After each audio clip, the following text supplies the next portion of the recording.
Another big twist to the Jacob Fatu story may have already been planted, so we'll see what's new there. We'll also check out how it could affect Cody, Randy, and others.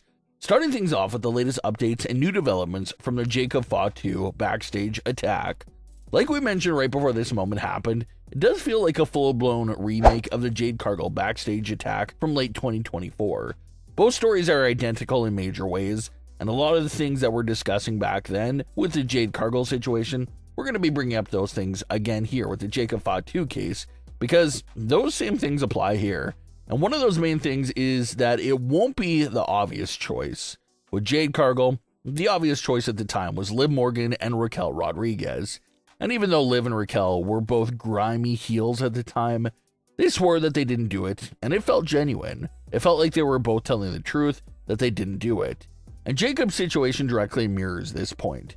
Drew McIntyre is the obvious choice, but he swears that he had nothing to do with the attack on Jacob Fatu. And despite Drew being an evil heel, that statement by him does seem genuine. It does seem like Drew was not involved.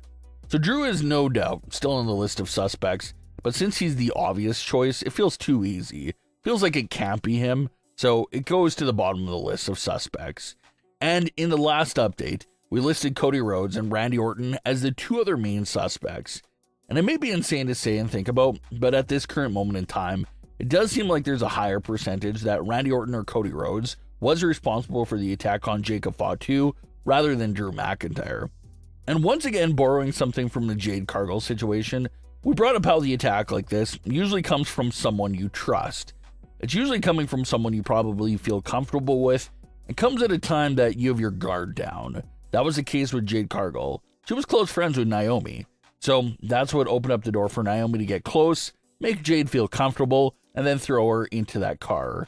So you kind of figure that has to be the same case here with Jacob Fatu, especially with someone of Jacob's persona. He's not going to let an opposition get that close to him and catch him slipping up like that.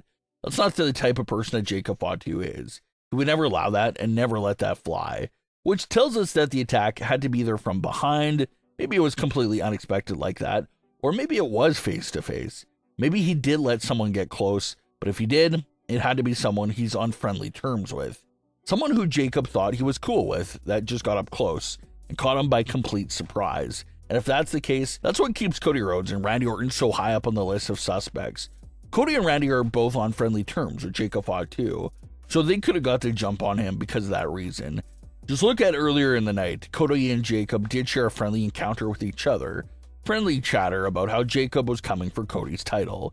It even ended with Cody and Jacob shaking each other's hands, smiling and being friendly. So Cody had Jacob's complete trust. If someone's going to catch Jacob by surprise, Cody Rhodes is surely a candidate due to them being on good terms with each other and having that friendly interaction earlier in the night. And both Cody and Randy have so much to gain from attacking Jacob Fatu backstage. For Cody Rhodes, despite smiling in Jacob's face, maybe Cody wanted no business defending his title against Jacob Fatu. He has shared a few encounters in the ring with Jacob. Maybe he knows that Jacob is a legit threat to the title. And instead of rolling the dice and seeing if Jacob won the #1 contenders match against Drew McIntyre, Cody decided to take the matter into his own hands and take out Jacob before the match, just to eliminate the odds of defending his title against Jacob Fatu. You could definitely argue some truth there to that case. Similar idea for Randy Orton, the other top suspect. Randy Orton's character has to be quietly frustrated. Someone of his level continues to be forgotten about and constantly fading away in the background of everything that's going on. When Cody was out of action after the attack from Drew, it was Randy who was sticking up for Cody and taking on Drew McIntyre during that time. So maybe Randy's sitting there feeling like Jacob Fatu basically cut him in line for a WWE Championship opportunity. Maybe Randy Orton feels like the #1 contenders match should have been himself versus Drew McIntyre. And it's because of that feeling right there that he let his jealousy and frustration run wild so much that it led to the old Randy Orton coming out, and that's when he struck and attacked Jacob Fatu. Those three still remain as the top suspects in the backstage mystery attack. We'll have to see if more hints will be displayed over the next few weeks here, but something else was quietly planted in the attack scene on Jacob Fatu from Smackdown, and it went over a lot of people's heads and was a few seconds long, so it was pretty easy to miss. But in the middle of Adam Pearce and the cameraman running fast to get to the scene of where Jacob was attacked, over to the right side corner, you could see Kit Wilson standing by and watching the whole thing unfold. Kit has his hand near his mouth and just seems pretty shocked at the whole scene right there. But what we don't know exactly is how long was Kit Wilson actually standing there, because Kit did not arrive at the scene the same time the camera did. He was already standing there long before the camera shows up.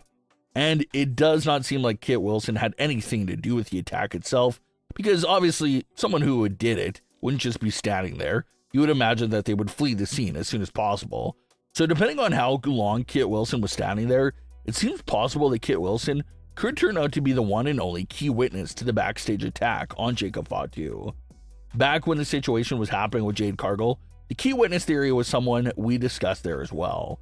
With so many people going back and forth backstage, maybe there had to be someone that saw what happened to Jade Cargill.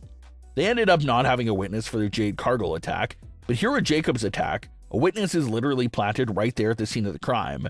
So the fact that Kit was there and within frame, it looks like that's confirmation that he'll be involved in the storyline as a witness, and someone that could potentially crack the case wide open by revealing what he saw. And knowing the nature of Kit's character, it doesn't seem like he'll be giving information out of the kindness of his heart.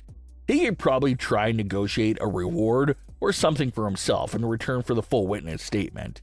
Maybe it's a match or an opportunity, but no way that Kit Wilson just kindly gives up the information for free. Especially as a heel character, you know that information he has is valuable. So maybe he'll hold on to that information and stretch it out for a bit until he gets something that he deems reasonable enough for the information on what he saw. But what would be pretty wicked though, is that you have Kit Wilson here with all that right information, all the answers everyone wants to know. He's ready to snitch, but then the attacker strikes again, and this time takes out Kit Wilson.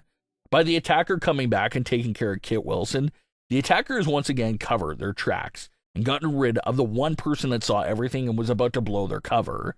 So it's interesting that they planted a witness into the Jacob Fatu storyline, but it's a witness that probably won't be that easy to work with and won't just spit out information.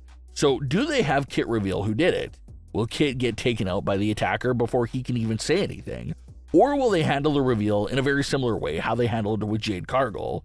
Maybe Randy, Cody, and Drew are all at the ring at the same time, and Jacob will come marching down the ramp looking to come after who he knows attacked him.